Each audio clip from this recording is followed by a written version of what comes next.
Risky. May I also take this opportunity to welcome our another dignitary, Mr. Sanjay Parodi. I request our Dean to hand over his token of appreciation for him.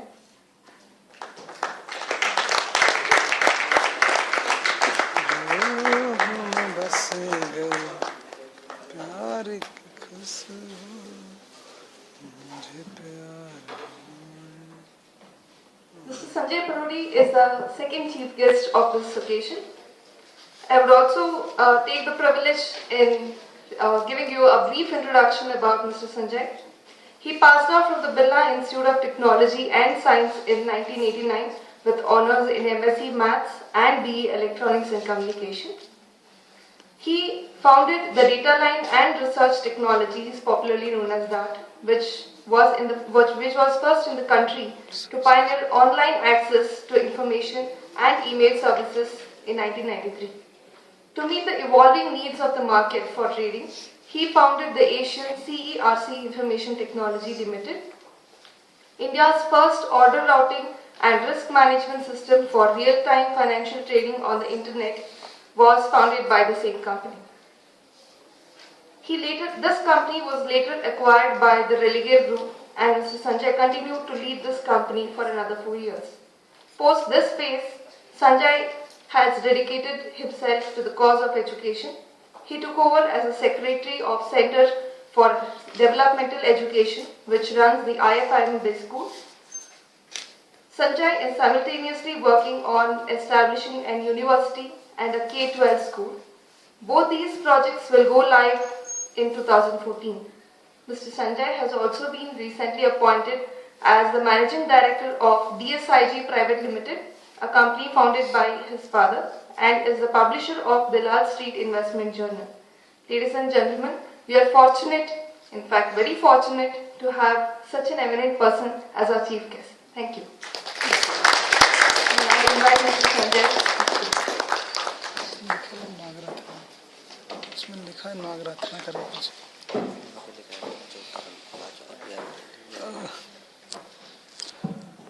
Sanjay ji हैं बोलिए संजय जी क्या बोलना चाहते हैं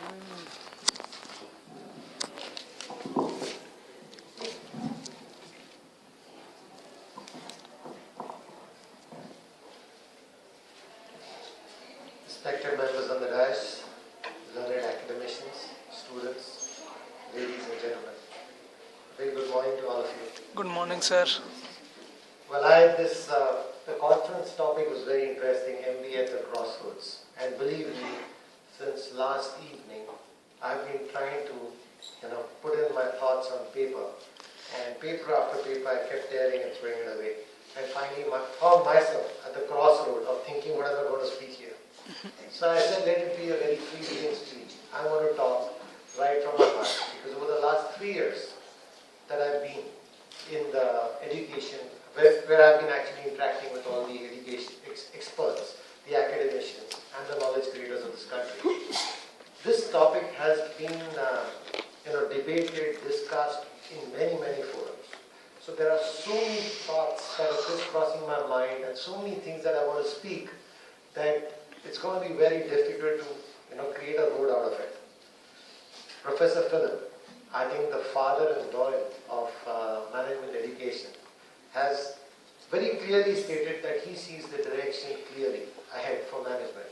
And I would agree for him, provided one can understand what management is all about. So before actually getting into what I want to say, I would like to try and define what is this crossroad? What are we actually crossing? And why are we looking at this situation at this point of time? It's very typical of the Indian community that we normally drive with our eyes closed. And everybody says that India is Bhagwan Bharosa. You know what it means? You're dependent on God. So we close our eyes and we drive. When we hit something, we start looking up in the rearview mirror and seeing what went wrong. And that's how we work. That's also the reason why India is the spiritual destination of the world, because everybody who comes to India finds India to be a miracle. How do they survive? We all dependent on God. And therefore the belief in God is there in this country. Similarly is the case with management education. Except for a very, very few visionaries in this country who really saw and laid the foundation of management education, the others just follow and follow blindly. And when we hit a roadblock, we are all wondering where we are. So before we actually go down to seeing why we hit the roadblock, let's define the roadblock. What is the roadblock? Why are we saying we are at crossroads? What's gone wrong? Is it the economy? That's why there are no jobs? Or is it the ROI of education which is causing the worry? Or is it the academics by itself? What is being taught in the MBA? So what is really the crossroad? I'm sure all of these three things are interrelated. However, we got to yet define what is this crossroad and why are we discussing it now. 90% of all people discussing that, and this is not true only in India. Okay, it's just about 2007, 2008 where Shrikant Datar from Harvard Business School, another very eminent academician from the Indian community, woke up to write this book called Rethinking the MBA. But you go back, there's also been Henry Mintzberg, who predicted it very long ago that MBA is not doing what it should be doing. So if you look at all of this, so it's not only that it's happening in India, it's also happening in the West, where everybody is trying to question where is this MBA really going wrong. To understand this and to actually define what the problem is, I would like to take you back into time. So let's go back, 1993, liberalization. Again, India hit a roadblock. We didn't have monies. We woke up and said, hey, what's happened? What went wrong with the economy? So the finance minister came, let's put our gold, let's get some money and let's start liberalizing the economy. And we said, wow, that was the magic trick. I think every economist in this world knew that liberalization was the way forward. However, nobody had the will to start making the change at that point of time. When we hit the roadblock, we woke up and it happened by default. So liberalization happened. But did anybody at that point of time think that with this liberalization, A, would it be successful? And if it is successful, then what is required to sustain the economic growth? So what they did was, they liberalized the commerce, they liberalized the trade, but continued to keep education in its shackles. And what we did? 1993, the IIMs, the so-called limited business schools, which are doing a great job, were producing managers to run companies which were 1,000 crores in revenue, or maybe 100 crores in revenue. Nobody at that point of time could have imagined a billion-dollar corporation or a big multi-billion-dollar corporation coming out of India. So we created those managers. 1993, you have the MBA, IIM graduates passing, who grew with the economy and reached the state where they learned with the growing economy to create a billion-dollar corporations. So they had the luxury of learning over the last 20 years and growing upon the seed that was sowed into their minds in IIM. However, because education continued to remain in shackles, there was no development that happened. Second, 1993, when you opened the economy, everybody was interested in making money. It was about growth. So guess what? Graduates like me who graduated and my colleagues wanted to go into academics? No, never. Why? Because academics never paid. We were all interested in making money. So what happened to the overall faculty development that was required to run the economy? Basically, there was not, the good talent never ever chased academics. And as a result, over the last 20 years, we've had lack of good talent in academics. So if you come down to now, this 20 years is an impact of what we did not do in 1993. We opened the economy. Even today, why are we waking up to this? We have hit another roadblock. And the roadblock is a new economic crisis. So we have a reeling rupee going down or a strengthening dollar, either way you look at it. Okay? And you have zero growth declining growth. So you had a huge peak of growth going all the way to 10%, where all the economists of the world, all the management gurus of the world kept predicting that this is going to be sustained continuously. There were predictions, 2030, India will be the second largest country, China will be the top country, and today suddenly the same guys have reversed and say, no, things are going wrong, and not America is getting back into the groove and is going to be there, and so on and so forth. So these roadblocks that have come have been because there has been inaction in the past, and we have always been driving by looking at the rearview mirror. Let's look at the management education now. What has changed from 1993 till now? Okay, MBA, a three-letter word, has transformed itself into another three-letter word called the ROI. So, what is the transformation from the student perspective? He calculates ROI. I spent so much on the fee, what will be my placement? Okay. What is the perspective from the educators of the world? Believe me, the reason why you have business education all over the world is because it's the most profitable department in every university in the world. The Americans have no qualms in stating that I do MBA education because it makes money for my university without spending much. All I need is people who share their experiences. I don't need labs, I don't need hospitals, I don't need anything. And I don't need to spend for research because research is sponsored by corporates. So from that perspective, the denominator, which is your spend, is the least. And guess what? What is the most expensive education among all university all the various branches in universities?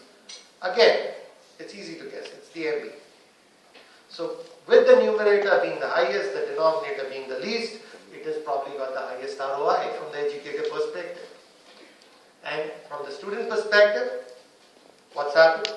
So the ROI is good, many people want to chase it, so larger number of business schools came in, fees started going up, there was corporate growth, salaries were going up, so people started thinking that because salaries are going up, we can keep rising the fee year after year, and after having raised the fee, you reach a spot where suddenly you stop because salaries have stopped growing, economies have stopped growing, you're not going to get infinite growth on salaries, and there you are as a student computing ROI. Now the students have started dropping. The number of people registering for CAT, MAT, XAT, CMAT, and all the examinations put together have started dropping. Looking at that, now all the educators are wondering, where is the ROI? So in effect, for me, the major crossroad of MBA and ROI, the major crossroad of MBA is two roads. One is MBA, which Professor Philip rightly sees as a clear direction, and the other crossroad is ROI. Okay, and we are stuck right in between. Where is the MBA and where is the ROI? And that's exactly my definition of the crossroad. Having said that, I think there are many solutions to this. And the first and the major, most important solution is to actually start attacking this ROI bit. Okay, from the student perspective, I've been talking about this in many forums. So if I ask a student, how do you compute your ROI? What is your return on investment on MBA? And surely the answer comes from the best of the schools, the answer comes, it's the fee that I pay versus the salary that I get. So I said for your 2 years of education. What about the 16 years of education that you have done in the past? Is your salary a culmination of the 2 years education, or it's a culmination of 16 years of education? So why don't you total out the 16 years of spend that you have done, and is your ROI going to end in the next 1 year of your salary, or is going to be the next 16 years of earnings that you're going to do? So again, recompute the ROI from the student perspective. You don't have to look. I think students have become very, very short-sighted. They are looking at, when I walk out of the doors of an MBA school, what is the salary I'm going to get? Yes, you can get those salaries because of performing well in an interview and an aptitude test. But to sustain that salary and to sustain a lifestyle that you will build on the basis of salary is going to be a continuing challenge for you in the future. MBA education is not to be delivered to prepare you for that moment of acquiring that salary. MBA education should be delivered for those 16 years where you have to sustain that salary and deliver performance to the company which expects you to deliver. That correction needs to be made. So when you compute your ROI, please compute your ROI over 16 years. I've seen many management graduates walk away with a 24 lakh salary after completion of MBA and drop out after 2 years, go back to consulting, say I'm burnt out, I'm dead, I cannot perform in the competitive world. These are all excuses. The reality of the story is when the rubber hit the road, I failed.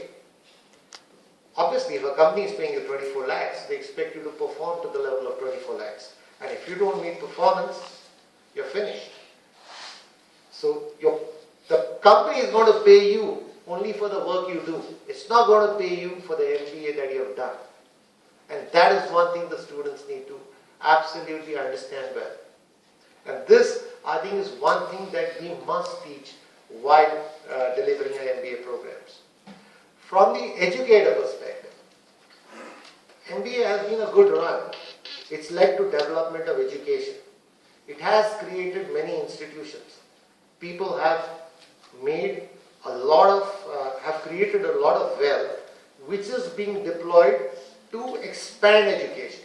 Now let's look at it. 2006, 2007, we had probably, if I'm correct, Professor Philip, not more than 1,000 business schools around 2006.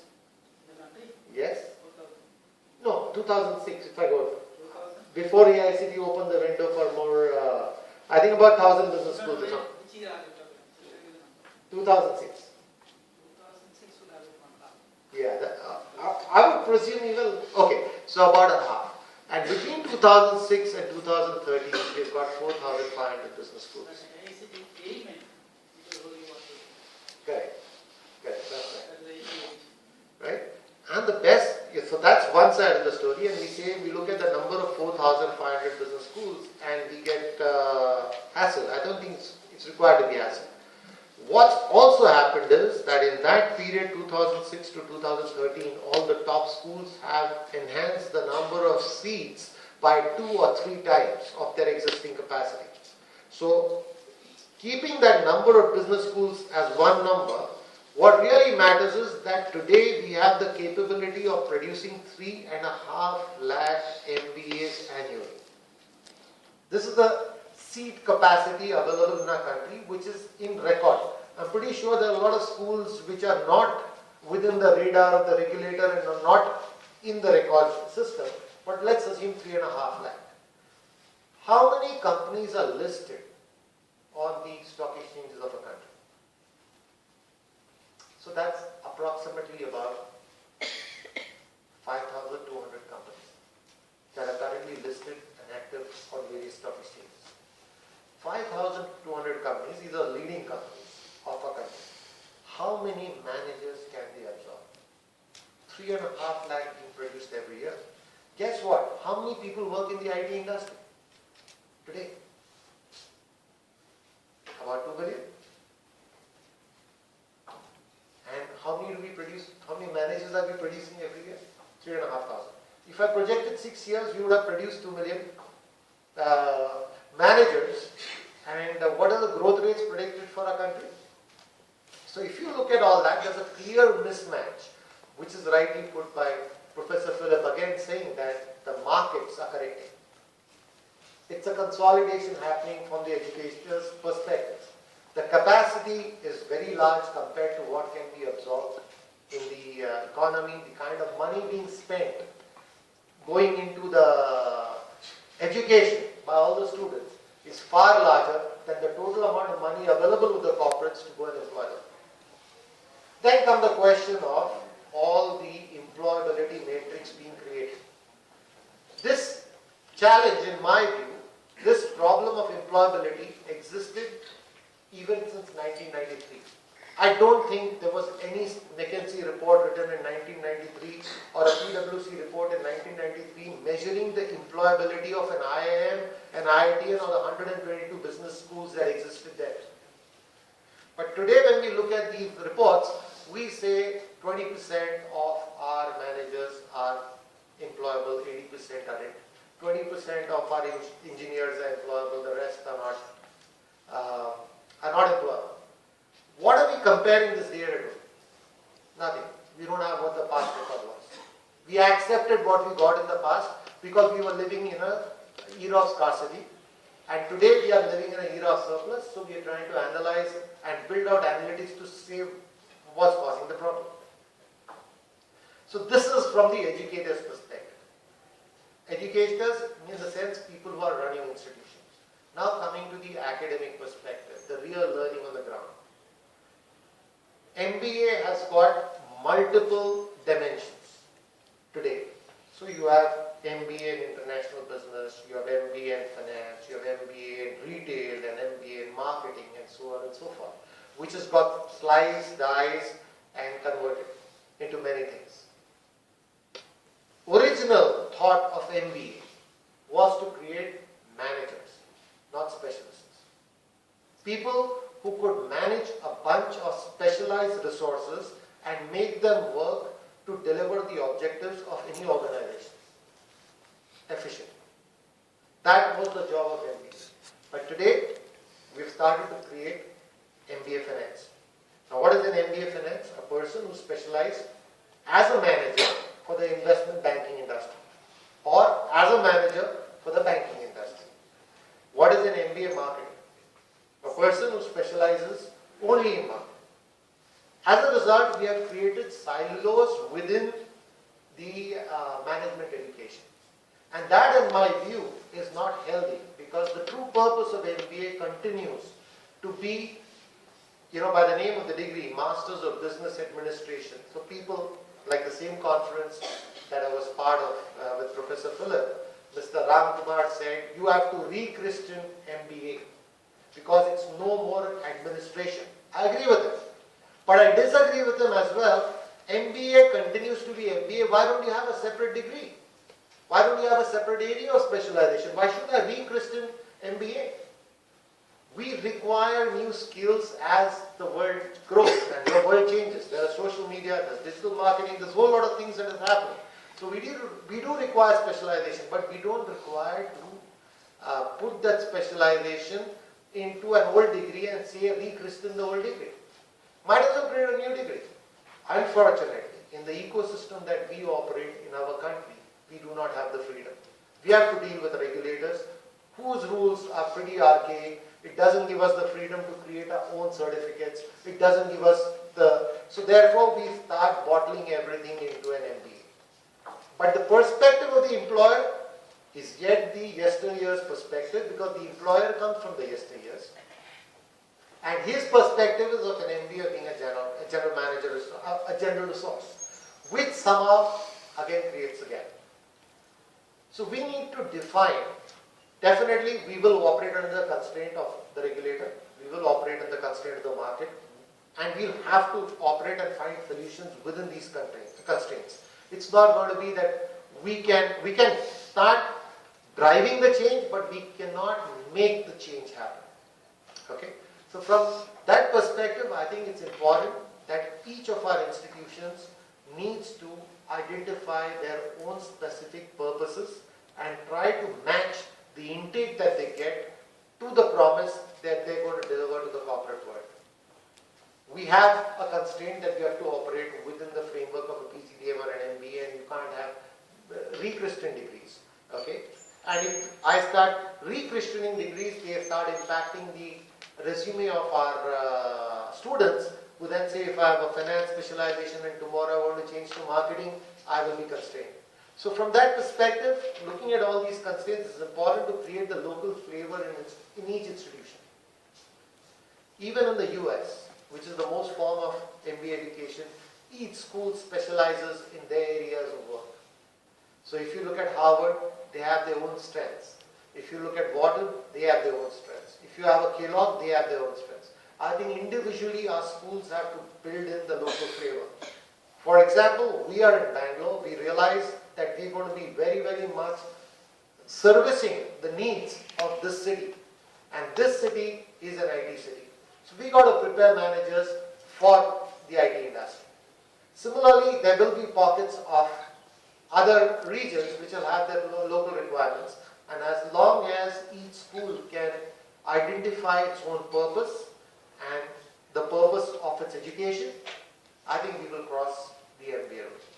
So it's about innovating with the curriculum, which is very important. Having said that, and having covered all the three perspectives from the student, the educator and the academic, I would finally like to end it with one quote from Peter Drucker. And he said very simply, to do something new, you got to stop doing something old. And I think we've got to stop doing old to start discovering the new. Thank you very much.